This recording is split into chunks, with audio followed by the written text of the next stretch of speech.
27 proposals altogether. And so they listened to 3 minutes of talk from each, and then, read a document that we sent them. And then they decide, and I don't know how they're going to cut it down. I have no idea if they're even interested in us. But Mitch Roth approached us before the election was even over with and asked us, he said, I really like to have a way that tourists can come down here and see the fissure that's acceptable to you guys. So he actually kicked it off and said, let's talk about it. But there is no board approval of this. We just asked them, are you interested in us? Should we mount a detailed proposal? And so it's like a pre-proposal kind of thing. And we at the request of Mitch Roth, because he really wants it, but it might be that the commission doesn't think it's very important at all.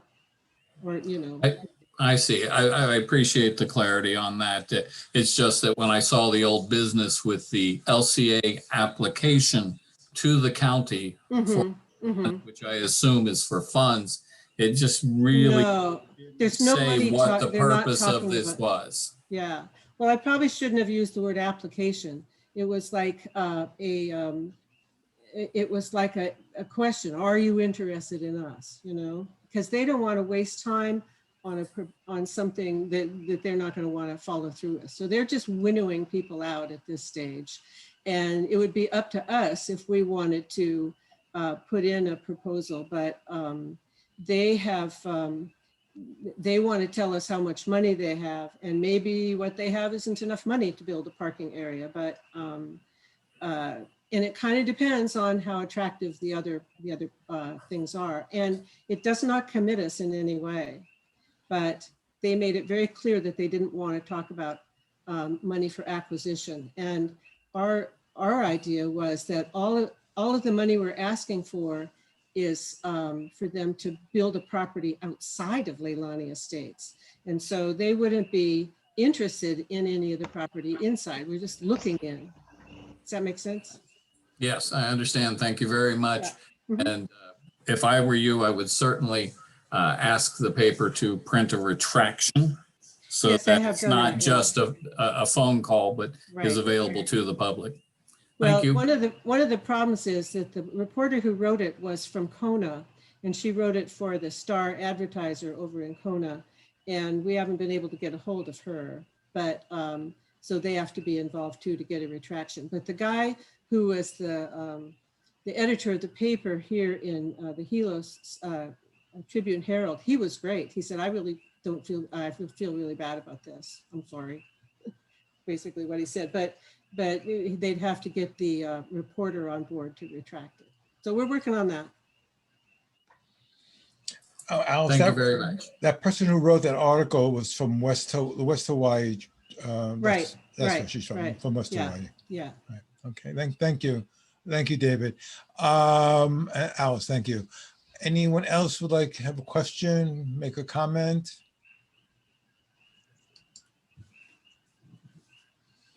Oh, Rod, go ahead. Is that you? You were saying you wanted to speak? Okay. That's Rod. Okay, I know. Okay, go ahead. I see you have down it. We're going to do a survey. This is going to be a mail survey. It's going to cost the community money. If we have money for a survey, I'm wondering why we didn't have money to do a newsletter. And I know you'll talk about the survey in a few minutes, and you'll address that. Thank you. Thank you. You're welcome. Thank you, Rod. Next person. Next person wants to raise their hand. But I say raise your hand, I'm talking electronically raising your hand. So that's how I see you. Okay, so it looks like we're okay. Phil, hey, Phil, you're muted. Now you're no video.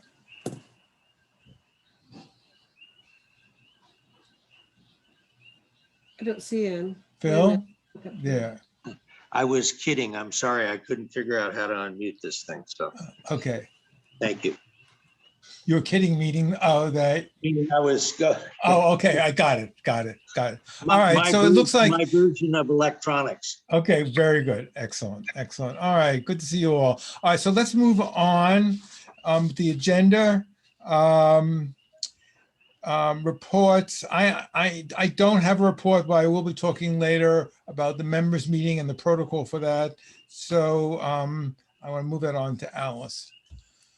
Okay, usually I let you know what kind of messages are coming in at admin@leilaniestates.org. And this month, it's mainly been a concern over car bodies. There's been a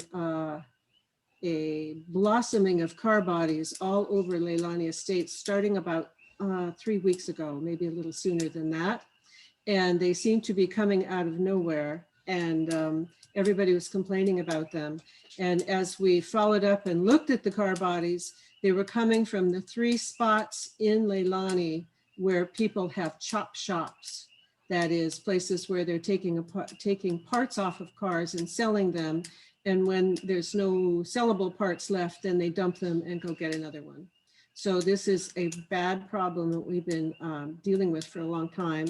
And the police got most of them out of here in a surprisingly fast manner, but I'm sure they're this is at the county's expense. So to be encouraging these people to think that we're going to help them with their garbage is tough. So the problem is the 3 places, and they also are the 3 places that are have very trash heap looks that we're working with the CCNRs for making them clean their properties up.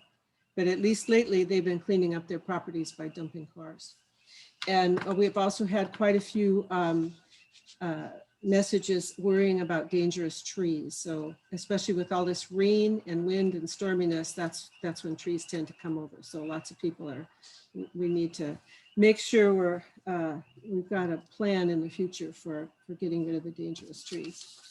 And that's it for what's come in on the Okay, so Alice, if I can make a suggestion, Yeah. your piece on the public access, which you started to speak to, let me just talk.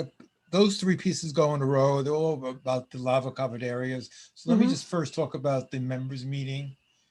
And, Okay. And All then right. we'll move on. So I just wanted to tell you, give you some background or information on the protocol for the members meeting, which is scheduled for Saturday, March 20th.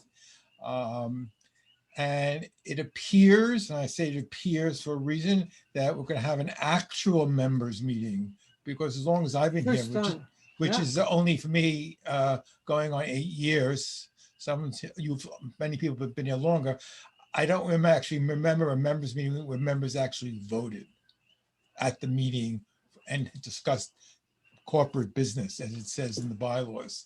So that, in my experience, has not happened, but it appears is going to happen or might happen on the 20th. So I just want to, since we don't really have any context for this, I just really want to go over so people's expectations are in line with the bylaws and we're all on the same page, so people don't come to this meeting on 20th expecting something to happen. In fact, they legally cannot happen. So actually, I'm going to do a lot of reading from the bylaws, so I don't get anything wrong. And what I read tonight will be actually sent out in a MailChimp tomorrow to the rest of the community, so everyone knows. So from Article 3, Section 1 of the bylaws, it says, the annual meeting of the members of the corporation shall be on the 3rd Saturday of March of each year. At the annual meeting, the president, treasurer, and standing committee chairman shall make their annual reports to the members. The members shall elect the members of the board of directors, may transact any general business which may be brought before the meeting, and may take any corporate action. So we're all used to the part about members voting, and the voting will be counted and it will be announced at the May 20th meeting after these reports are given. Okay, so let me give you some information about quorum for an actual members meeting to take place. For any general business, for any general business, it's not correct English, I'm just quoting, not reading here, maybe transaction and any corporate action may be taken. Members having 10% or more of all the members of the corporation present in person or by proxy shall constitute a quorum.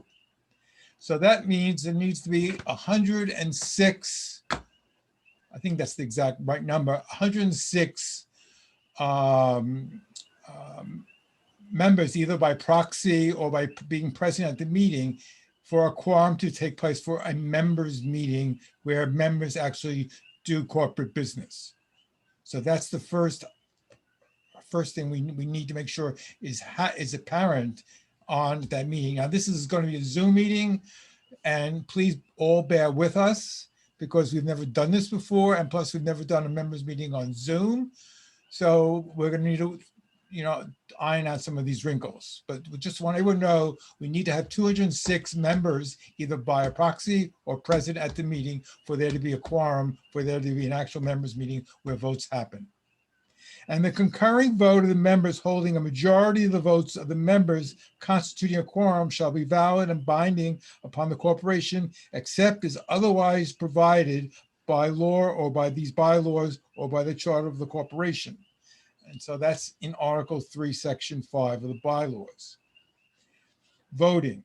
Each member shall be entitled to 1 vote per lot. Any member who is in default in the payment of any lot assessment shall not be a member in good standing. And while he may attend the meetings, he shall not be entitled to vote, provided, however, that each member in default shall be so notified in writing at the time and in the manner notice of the meetings are given pursuant to Article 3, Section 3 hereof, and provide further that if prior to the commencement of the meeting, the member shall fully pay his delinquency, or at least 7 days prior to such meeting, and writing request a hearing by the board of directors, which board shall promptly act upon his request and determine his eligibility to vote, and be determined by the board to be so eligible to vote. Such member shall then be considered a member in good standing and be fully entitled to vote at the meeting. So everyone received their assessments, and if you had any back assessments due, that signals that you're not in good standing. So you can be in good standing and not have paid 2021 assessments, but if you have not paid prior assessments, you are not in good standing, and you have up until the date of that meeting to get that money to us to be in good standing. Okay. Actions that cannot be taken at this meeting because prior notification is required. So there are 3 things that members' meetings cannot do. They can make motions for these issues. They cannot vote on them because they need prior notification. They are: 1, removal of a director. That's Article 4, Section 10. Change in the bylaws. That's Article 16, Section 1. And annulment of a prior assessment, Article 15, Section 4. So those are things that members cannot vote on. You can make a motion about those particular items. You cannot vote on them at a members meeting. Everything else policy issues can be voted on at a members meeting. Okay. Are there any questions people have about what I just discussed?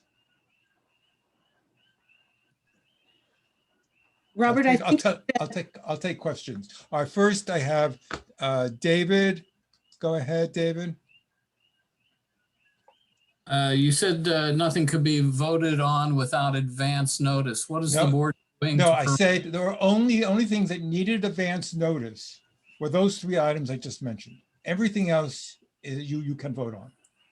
So the one was the removal of a board member. What were the removal of board member, change in the bylaws, or annulment of a prior assessment. I see. So, and what is the board doing to allow us to make advance notice of that?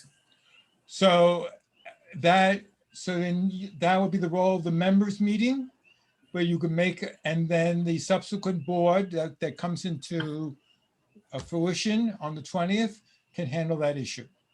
So we can't make a notice in advance of the meeting so that a No, vote because no, you in the cannot make meeting it. by the No, members. no, no. You know, it has to be proper, and furthermore, it's a 30-day notice. A little short time for that now. Well, right, but I mean, there's no surprises. These are all printed in the bylaws. Everything I'm reading Understand. is printed in the bylaws. Understand. I've not gone through them in detail. Okay, My fault. okay. Robert, Next, before you go on. yeah, Alice, go ahead. I think you said 106 members and then 206. It's No, I meant 206 members. 206, yeah, just to make 206. sure that's clear, Right, yeah. 206. I misspoke. It's 206. Okay, I think Rod was next. Rod? Okay, you got me? Yes. I want to clarify that if a member has 8 properties, they still have 8 votes. Yes. Thank you. Yes. If that person is in good standing on all 8 properties. Okay, I also want to clarify, the board last year had a per se amnesty period where people could vote if they had not paid their dues. That has never been on amnestied. No, You had a point where people were paying partial dues and not the full dues due to the 82% increase. And they were told they could vote. I with- I am not familiar with that. I'll check into that, Rod. I just don't know. Ask Andy, he's the one who said it. Okay, well, I'll check into that and I'll get back to you about that. Thank you. Okay. Robert, I think that if someone took advantage of the dues assist, they were in good Yeah. standing. Yes, exactly, right. That's We what had the the dues dues assist assist. program, right? We had the dues So there assist. wouldn't be any penalty for asking. No, for- exactly, of I'm course not sure not. if that's the question he's asking. Oh, but Rod sort of implied that there was an amnesty and I wasn't aware of any amnesty. But I was aware that there was a dues assist program and that did not. So is that what you're referring to, Rod? I may have misunderstood. I'll go back and start looking for it myself. Okay, thank you. Thank you. Jim, you're up. Thank you. My question has to do with those 3 conditions you spelled out: removal of a director, change to the bylaws, and annulment of a prior assessment. Yes, If in fact the membership at the meeting cannot vote on those items, any one of them, right. how is that handled? And let me kind of pick them apart. For example, annulment of a prior assessment. If someone makes a motion that says, we don't like the $220, is the board at the new board coming in at the next or any subsequent board meeting entitled to rescind or annul the assessment? That's first question. Okay, And so you're shaking your head like, I'm yes. shaking my head because I don't know the answer to that question. So I just don't have an answer. And I'll get an answer for you. All right, number 2. Robert, could I say something about that? Yes, The bylaws state that in order to address that question, you need to have a special meeting, for which you need 30 days notice. Right. And the meeting is called specifically for that question. Right. So the membership at any time can call a special meeting by going through the process of getting a petition of Right. 200 people. And so it doesn't have to be at the members meeting. And had a group of people submitted that request 30 days ago, I don't think that would qualify. We'll have to look it up, but it seems to me that the meeting has to be specifically for one specific. yes, question that's at a true. time. So, Right. yeah, Right. right. And So that's I'm a why little this bit doesn't- confused because last year we asked for a special meeting. We, the membership people who attended one of these board sessions, and that was shut down. I mean, lickety split. No, there will be no special meeting. That was the end of discussion. So how, in fact, does the membership, if they're disenchanted for whatever reason with anything, any action or activity being undertaken by the board, what is their vehicle for asking for a special meeting? Because if the board especially a single member of the board can shoot that down, then there could never be a special meeting. Well, so if the members collected a petition calling for a special meeting and had 206 signatures, then a special meeting would be held. On any one or all three of those. Wait, Item. no, on one of those things. Each meeting has to focus on one of those three. Each meeting has to have a separate agenda. So we could theoretically have three separate special meetings. Yes. Right. But that's right. only if and when during the course of normal business, someone provides affidavits or whatever of 200 and some odd members saying we want a special meeting for this is a particular purpose. Yes. Mhm. And the Yes. board can't deny that Yes. That's great. Yes. That's my with the understanding. 30 days notice. Yes. Okay. Yes. Thank you. It's And written there's out no pretty, reason. If it, it's all, anything we're saying is right in our bylaws. Okay. It's right Okay, there. and there's no particular reason, by the way, in my opinion, to think that we couldn't have three special meetings on the same day. Right, as long as you gave 1 month, 30 days notice for each of these meetings. Right. And we met that minimum of the 200 or whatever Yes. membership. Exactly. Gotcha. Gotcha. I think the purpose for that is to make sure that a large number of people feel the same way, and like one person can't call the meeting because they're unhappy with something. Right. That's at least that's how I read it in the bylaws. They just want to make sure it's a widely held, issue for. So it seems to me that the annual members meeting is essentially simply for the purpose of information sharing from the existing board and the election of a new board. Well, that's what it has been traditionally. Mm. But again, there are other policy issues you can't vote on. For example, Well, anything, policy issues about, say, you want to prohibit painting on the streets, or you want to, any kind of policy that we and voted on. a single member can make that motion, Yes, and the membership then, 2/3 of the people present can vote yay or nay on those. well, not items. For 2/3, it only example, takes a simple majority. Okay, simple majority. So for example, if I said I want to eliminate the speed humps policy, I don't like it, just get rid of it. Yes, you could do that. If 50% of the people present on March 20th say, yes, let's eliminate it, then so it's not the board, it's the members' decision. Yes, 50% of the people present at the meeting. yes, 50% Gotcha. plus one. Right. Okay. Thank you for bringing that up, Jim. It helps clarify it, I think, for everybody. Okay. Thank you. Right, this is why I wanted to have this conversation now, so we're all on the same, page come the 20th. I see Anne has her hand raised, so Anne, unmute yourself. Sure, thank you. This is in regards to coming current on dues, which means you've paid your 2020 homeowners association dues. What is the deadline for paying that in order to qualify to vote both at the meeting and to vote for the directors? That's a great question. So, I mean, if someone included a check with their ballot, we're going to assume the check is good and they can vote. Okay, And, So- and just to make it more clear, this is based on last year's yes, dues. 2020. 2020, not 2021. Yeah. Great.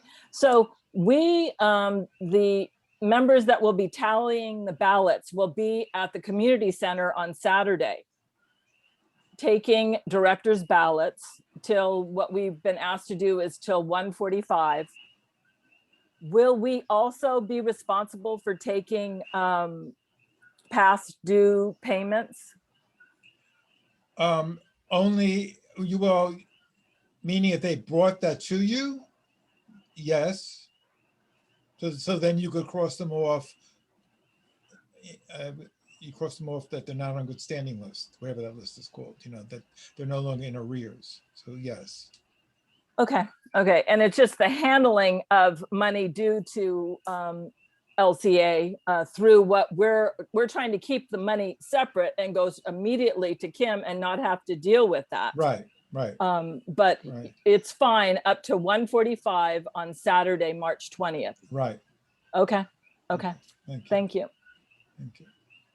Thank you, Ann. And first of all, everyone should give Ann and the other people working with Ann a big round of support and applause, because they're going to be counting the ballots starting on Wednesday, and all the proxies. And it's an inordinate task, and it's great community spirit. So I think it's Ann and it's Kainohi, and it's who's it? And who are the other people working with you? Cindy Helden, Pete Pete Wilson? Wilson, Kaunui, Jeremiah, and myself. Right, very good. So thank you all. And Kim will be helping. Right, And and Kim. this is Phil Denny, and thanks to Lincoln Ashita as well. It's coming together and should go very smoothly. Excellent. Thank you all. Thank you, Phil. Okay, next person, Heather. Go ahead. Thanks. I just wanted to ask a couple questions. I know my auntie has not been able to get notice about dues payments. I think one of her lots got covered. And so have you guys made it clear whether people can vote if they have a lot that has been covered? And then Right, so as long as she's current up until the 2018 flow, then she's not responsible for any payments after 2018. But if they're not responsible for any of those payments, can they still vote? Yes. After 2000, yes. Okay. Yes. And It so says as long as she's current through, I guess 2017 would be fine. Okay. And it just sounds like some folks have not been contacted, like there's just been posts on Facebook. So have notices Well, okay, been sent out? so people, if people have not received their assessment, they should be contacting the office and give Kim their correct mailing address. I mean, we're only as good as the mailing addresses are on record. So if the mailing address is incorrect, these folks need to call Kim in the office and give them the right address, and she'll send out the assessment. And also the ballots, because then they probably haven't received their ballots either. Right. I think that's, as someone who just became a part of the association, I mean, when I first moved here, I submitted an email to the board. I mean, Alice is my neighbor, and I think my email or my mailing list was never put on, even though I contacted the association. And so you didn't get a ballot either then? last year I did not. Oh. And so This is Phil Denny. I wanted to point out that the ballot and all the materials have been posted on Nextdoor. So anybody that didn't get one can download it from there and vote. Thank you. I just wanted to bring to attention that maybe there just needs to be an improvement in the process in collecting address and contact information, especially for new people that are moving to the neighborhood, because I obviously had poor experience with that until I reached out recently. Okay. Yeah, so that was Heather, it was the responsibility of the closing agent to send us your name and address, and that's how you got onto the membership list from the real estate office that did, your transaction for your purchase of your house. Yeah, and so I'm sure you guys must have had it because as part of my closing costs, I paid a fee to come in. $200, yeah. Right. So I don't know why my contact info did not come along with that. That's the only way to get in. Yeah. Also, when I paid my fees last year, I didn't get a receipt. Do you guys send receipts out for the folks that actually pay dues? Because I think that would be your check would be your receipt, I assume. I paid online. So. Well, then it will be did you use a credit card? Mm-hmm. Right. So then your credit card would be your receipt. So my statement for my credit card has to be my receipt. Right. Okay. Right. I don't believe. Well, Andy's not on. He's not here tonight. But I've never received a receipt for payment. And maybe that would be a good way to just keep track of things moving forward. Right. It seems a little weird to give money and not have a receipt for what you've paid for. Just a recommendation. If you ask for one, they'll give you one. If you ask him for a receipt, she would give you one. If you go in person. You could Oh, call, cool. you could call Okay. or email, yeah. Thank you. Okay, thank you, Heather. I'm with you. I always like to have receipts. Okay, all right, Jim, go ahead. I just want to clarify, Robert, you just said, Hold on, wait, what happened? Jim, you just, hold on, go ahead, Jim. okay, I'm unmuted, I think. Yeah. Okay. You just said that people who were current through 2017, but just a point of clarification, if the assessments, which means dues in this case, were actually mailed out in 2018, either February or March, similar time frame to what we have today, our payments are due this year on March 31st. Beyond that, we become delinquent. Thus, the eruption that occurred on May 3rd, which is burned on all of our brains, anybody who had not paid by May 3rd would technically be delinquent for the 2018 dues. Right, so you just corrected me, and I'm not the treasurer, and I'm just doing my best here right now. So you're probably correct. So I'm just talking now about lava covered lots. Yes, and I was just seeking clarification. And I Right, think right. it would be they're delinquent if they hadn't paid by May 3rd Right, or by right, now. right. Thank But they can obviously rectify that. Yep. Right, okay. Thank you for clarifying that, Jim. I appreciate that. Anne, you want to speak again? Sure, thanks. It was just brought up that the ballot and the election material was put on Facebook and Nextdoor. Is that, I mean, I want to make sure that that is all right. We're taking our ballot that was mailed out to individual members. We've also at the office been, if anyone wants a duplicate, they actually sign for a duplicate ballot. And so now we've put it out on social media. And so I just want a clarification that that is all right. It makes more verification for us. And if there are duplicates that are not consistent, it may invalidate a ballot. So I'm just asking for clarification on that. Phil? Robert, I think that many people, as has been pointed out, have not received their ballot or their assessment notice. I think this is a way to give people a chance to vote, and I would encourage it. There's nothing on the ballot that's secret, and I think really that the problem of duplicate ballots, well, it is real, I think is going to be very, very minimal. So in my opinion, I think that people ought to be encouraged to vote, even if they have to print out ballots to do so. And I assume, Phil, if someone, and I don't expect this to happen, but if someone did vote twice, then both ballots would be eliminated, I believe. I would argue that that's right. Yes. Right.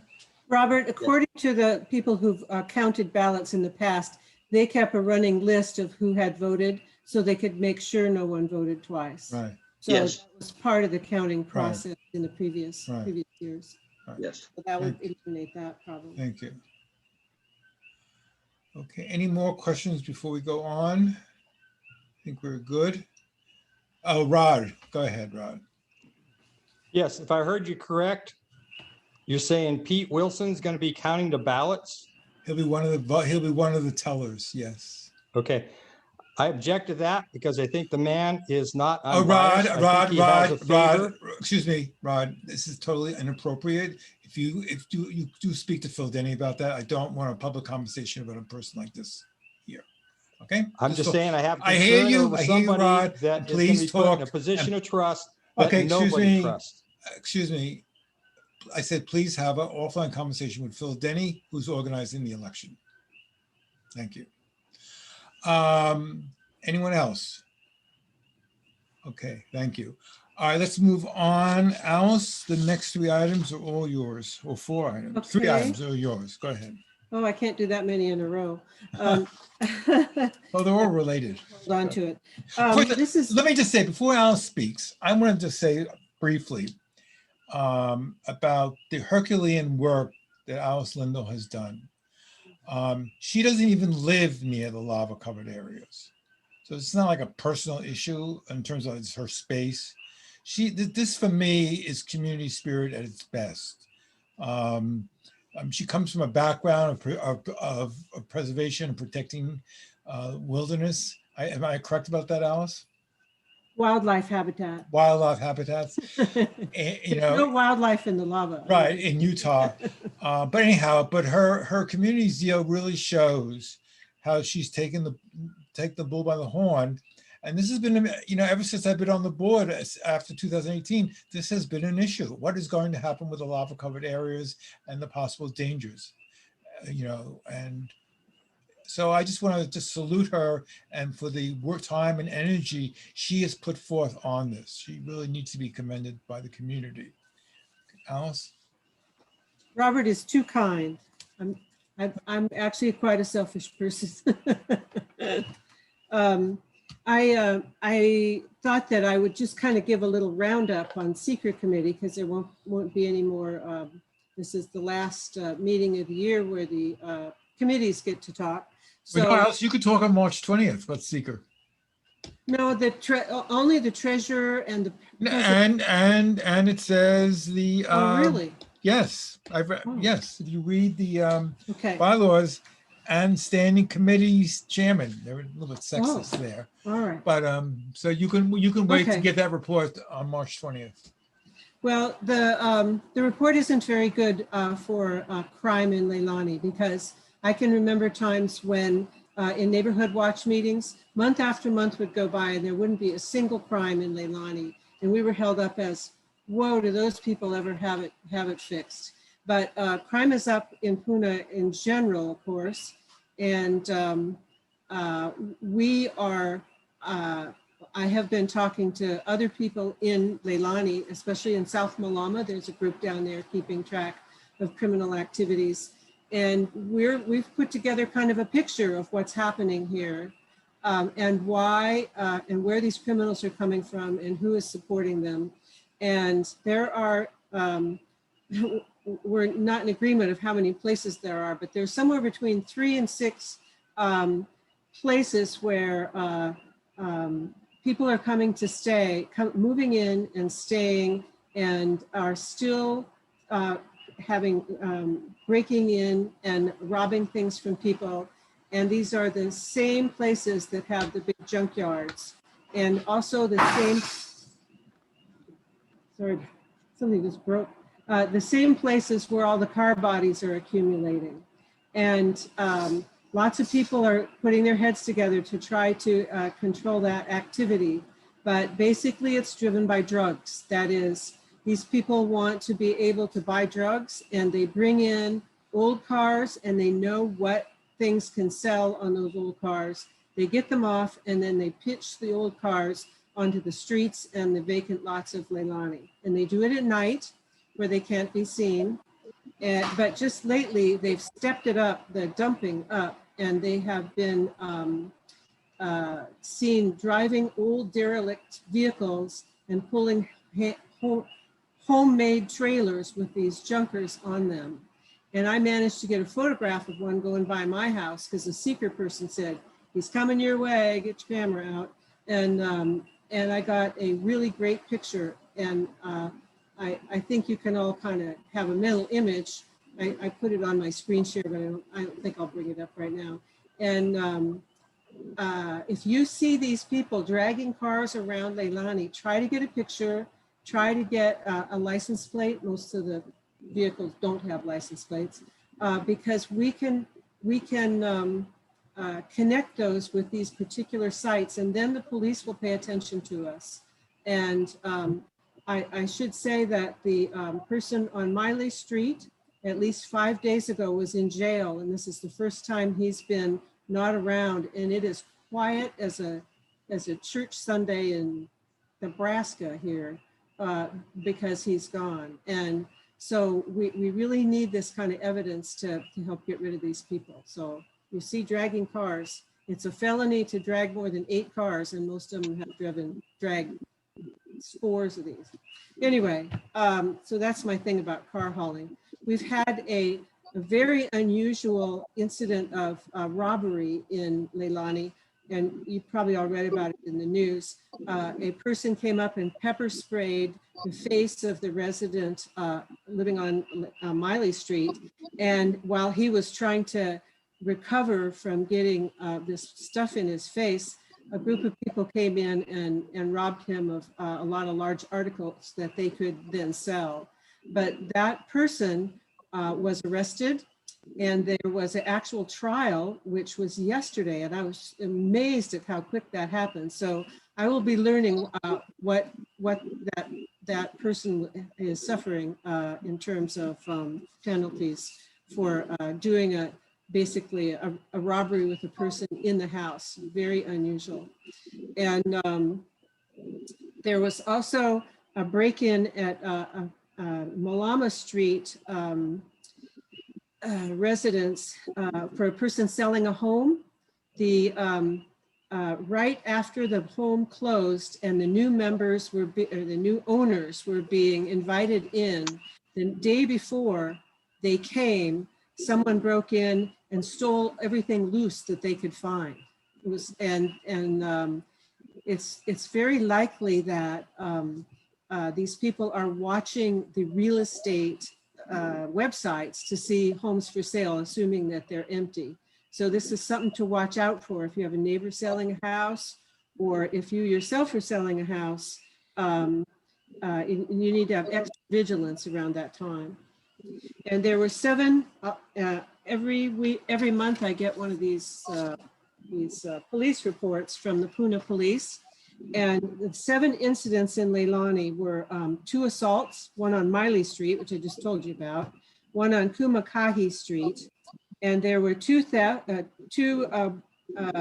burglaries of unattended houses, one on Miley Street and the one I just told you about on Malama, 1 car theft on Kupono, and then the robbery on Miley Street. So that's 7 incidents. And I don't know if that's the most we've ever had here, but it's certainly high.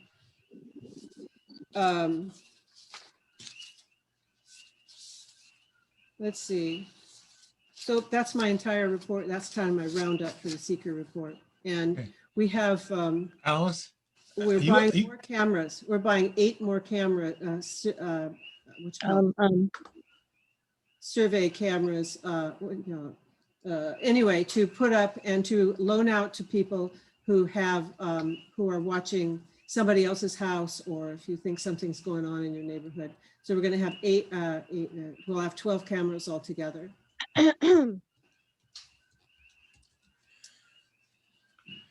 Okay. The end of my report. Alice, you going on to your next topic? Because before you do that, I want to give Jay has his hand up. So I want to give Jay some time. Jay, you have a question? Yeah, I would suggest, and I don't understand why it doesn't happen, that we utilize the Leilani Estates webpage for posting of stuff rather than social media.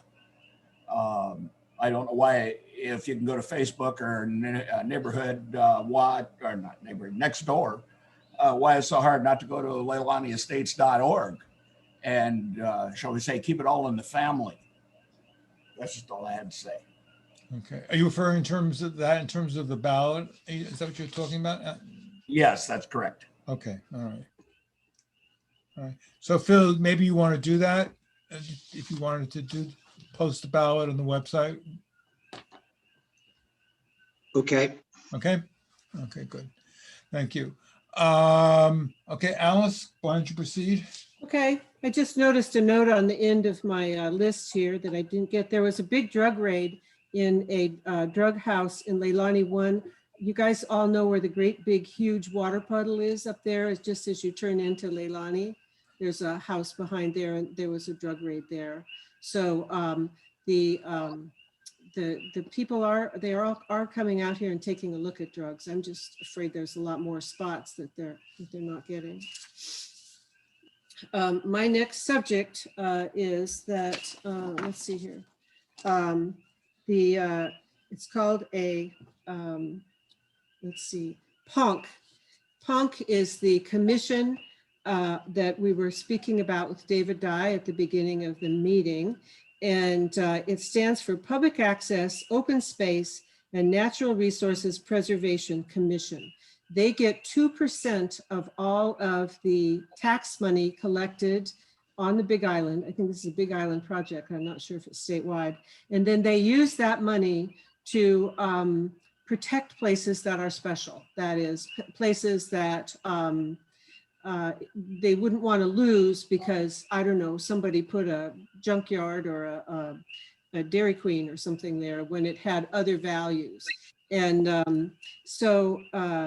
as I explained, if you were here at the beginning, they try to be real flexible about the kinds of places that they will support. And they split up the money between acquisitions of lands. And so lots of times they're just buying a ranch or something like that, and then, trying to convert it into bird habitat. Or they might be, in our case, we were talking more about not purchase of property, but management of a viewing site, and also possibly a trail. And the reason for the trail is that there's a great interest in having kids groups and tour companies. And if we had a managed trail that was well away from the communities, it would take a building of this trail probably, because it'd be, but we haven't identified where or anything like that.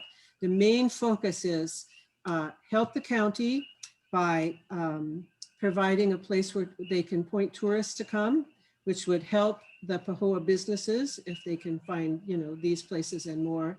And then thirdly, to make sure that there's no more driving or parking on the private roads in Luana, Makame, Ho'okupu, Kaupili, and Nohea Street. And so I think they got a pretty clear explanation of what we wanted. And as I said in the previous, in my previous discussion on this, Mayor Mitch Roth is very interested in this. He wants to, he has this vision that he'd like tourists to spend a few days over here and not just stay in Kona and make a quick run to Volcanoes Park one day, but instead stay here and help our Eastern Hawaii economy. That's how he looks at it. Anyway, we followed through. We called our announcement that we gave to them, the Fissure 8 Ahu Aila Ao. And I only learned how to pronounce that name a couple days ago, because officially the Fissure 8 is named Ahu Aila Ao. Its Hawaiian name, which complements apparently the throne or the mound of a location of a deity who is like Pele, only masculine in his nature. And I shouldn't say more than that, because I'm sure I'm not well versed in explaining all that. Anyway, so we will find out after. We're allowed a 3-minute presentation, and as I said before, no mention of property purchase was brought in, and we're kind of hoping that that the other people who gave the other 26 statements about what they would like, that they're looking mostly for purchase of land, and then ours will look good because we're asking more for management money.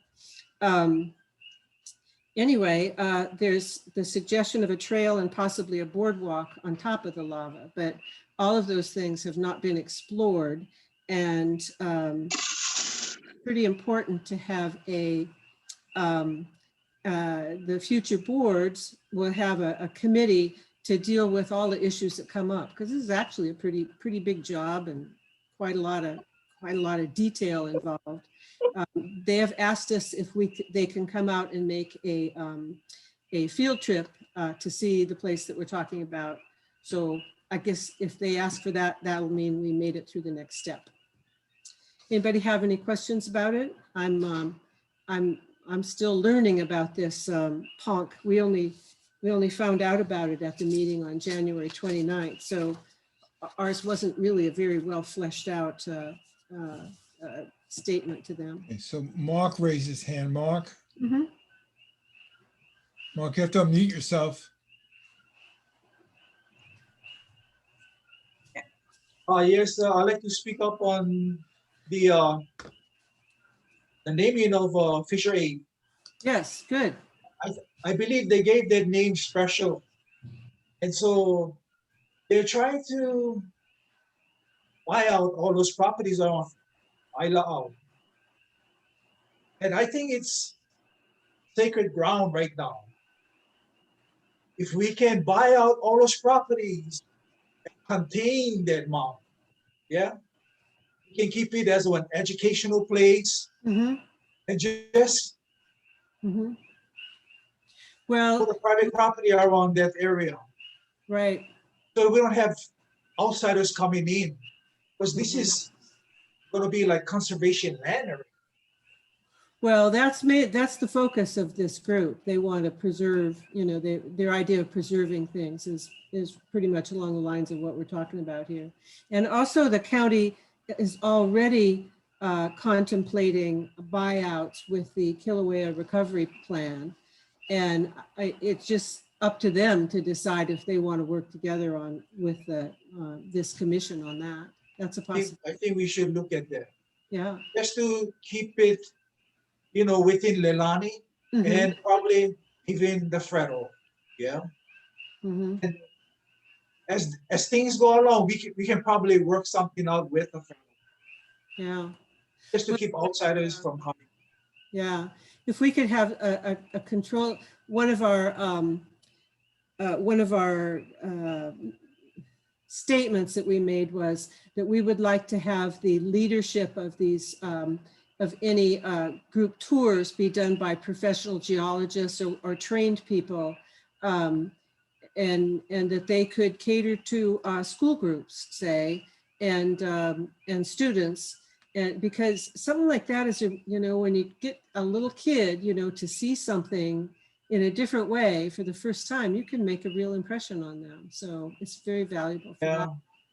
Yeah. But we don't want everybody to be walking all over the mountain. No, and that would be the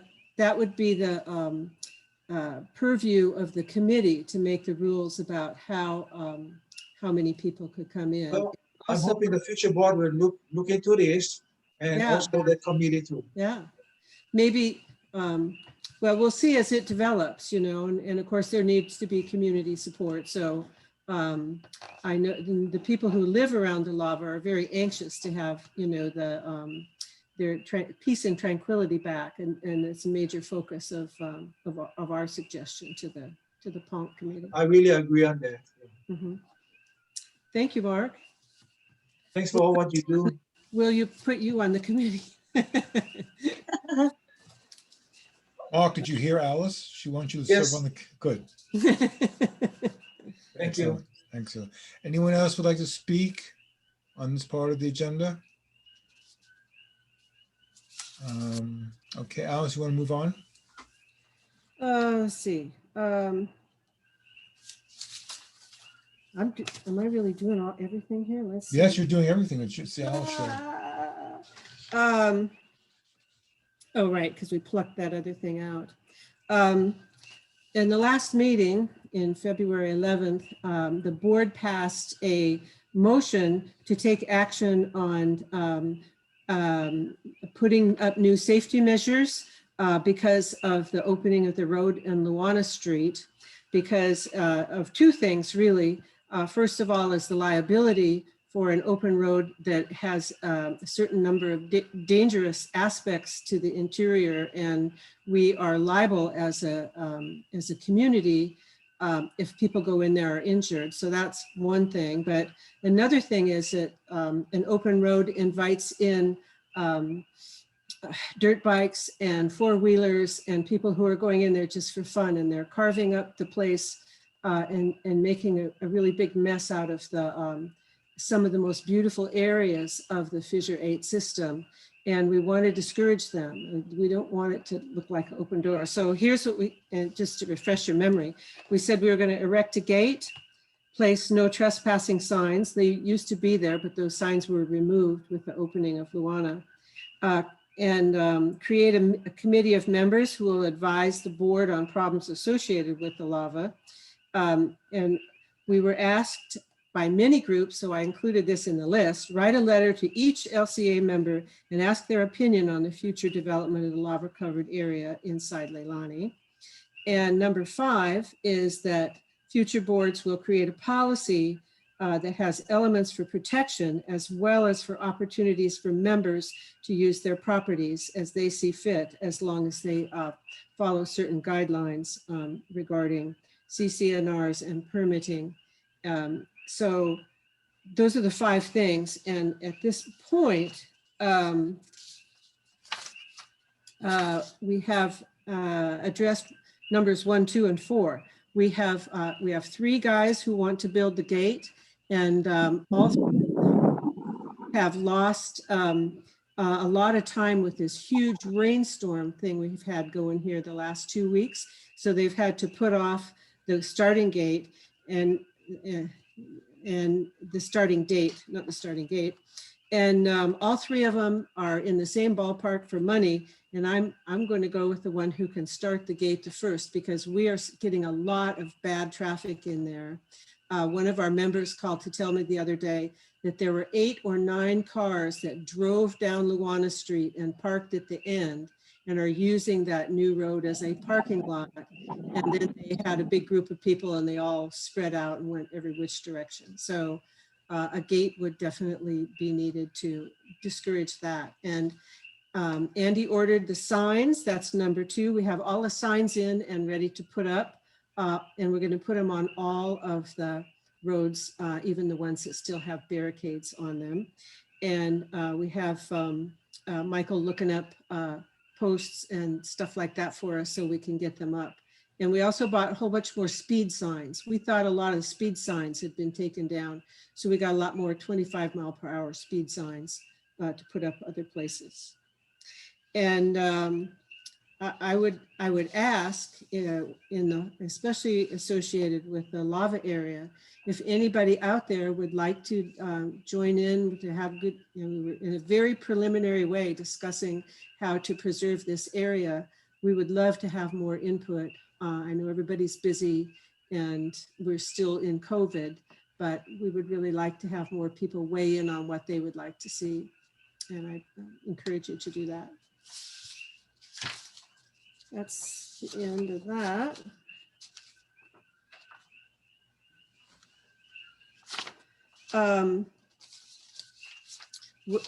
The other thing that we have done is we wrote the letter to be sent out to everybody in the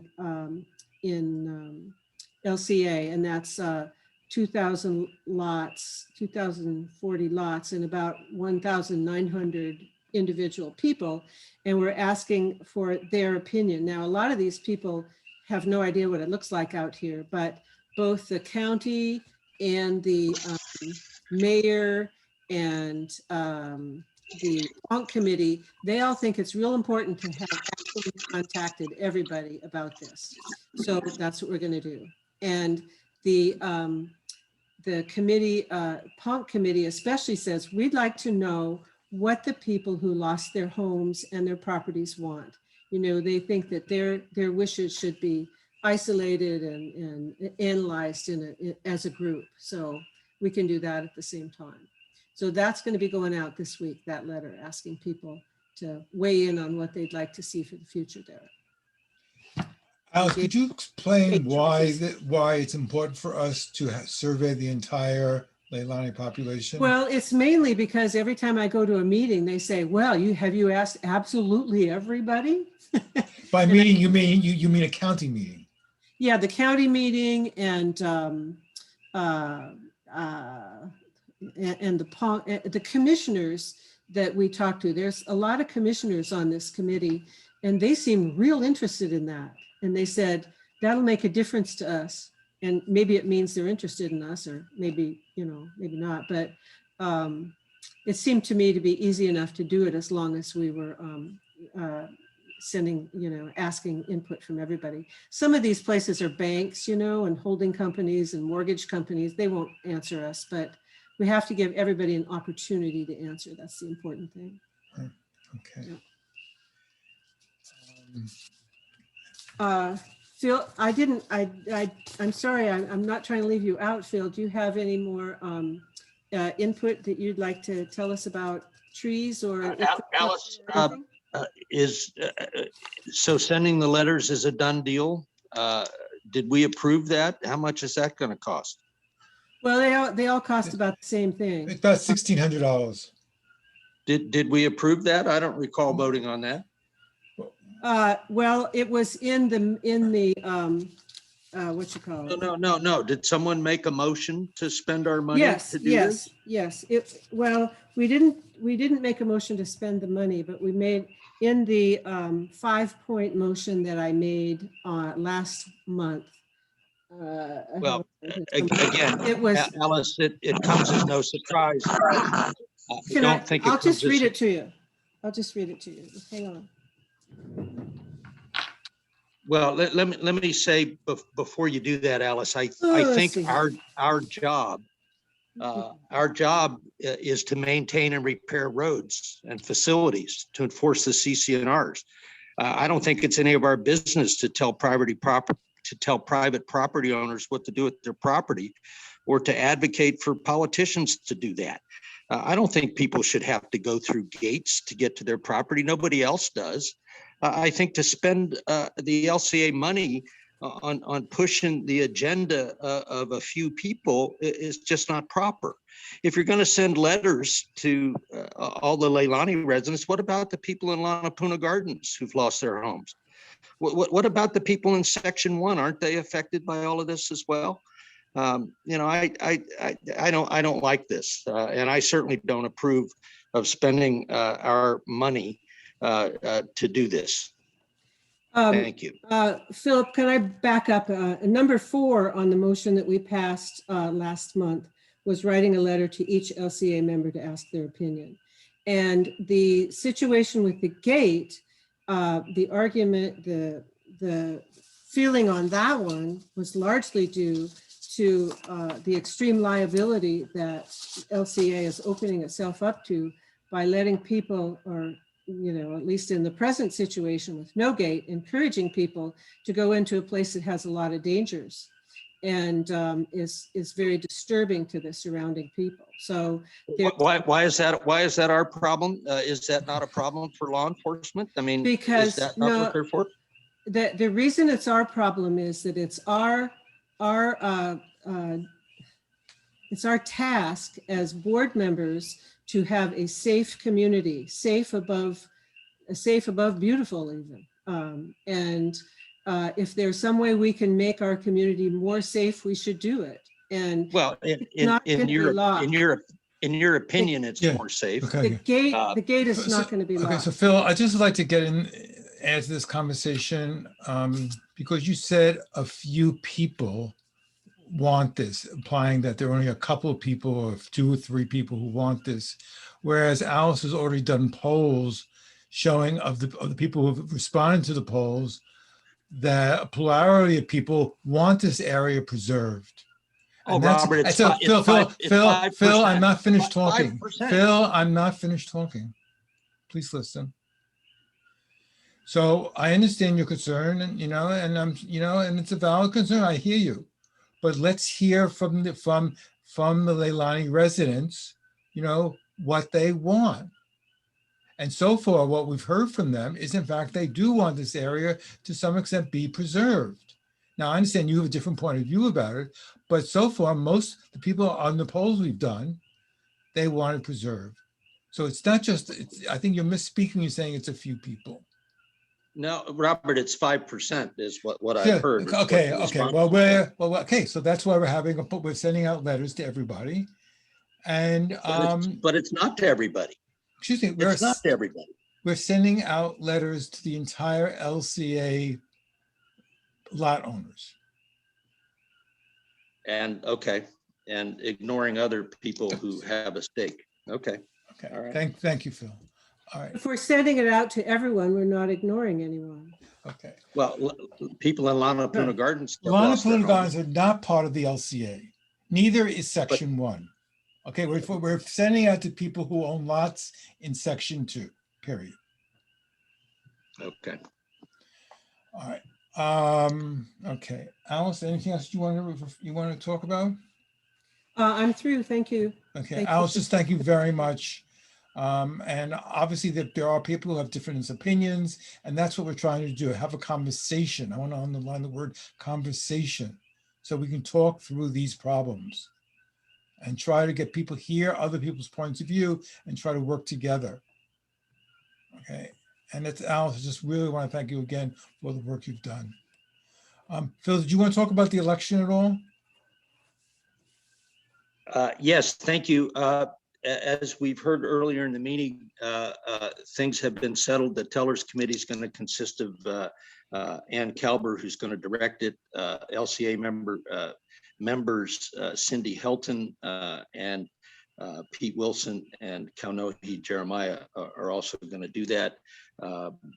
We've had the assistance of Lincoln, so everything is good. If people did not get ballots, they are available online, and I'll make sure I post them on the LCA website. So I would encourage everybody to get out and vote, and I look forward to a productive annual general meeting. Okay, thank you, Phil.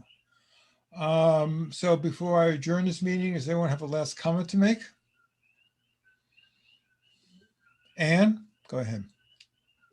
And you have to unmute yourself, Anne. Yep, got it. Thanks so much. If anyone is having trouble getting mail, please contact the office, either mail in, call Kim, stop by the office. I know the office isn't open, but please get word of your correct mailing address.